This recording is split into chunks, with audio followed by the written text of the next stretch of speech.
আজকে সম্পদের পিছনে ছুটতে ছুটতে আমাদের অবস্থা এমন হয়েছে ভাই, যে আখেরাত বলতে যে কিছু রয়েছে এটা আমাদের অনুভূতিতেই নাই।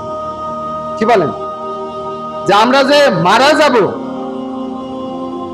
আমাদের সামনে মালাকুল মউত আসবে,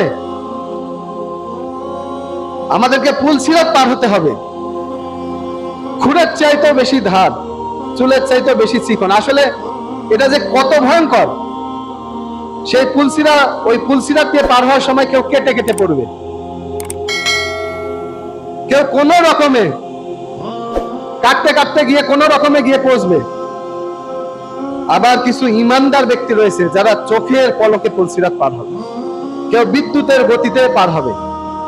অর্থাৎ প্রত্যেকে তার ইমানের অবস্থা অনুযায়ী সেদিন পুলসিরাত পার হতে পারবে।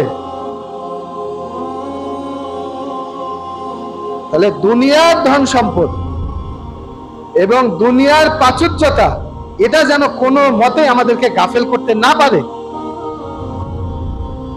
এবং এই গাফেল অবস্থায় যে কবরে গিয়ে বসবে, তার বিপদের কোনো অন্ত থাকবে না।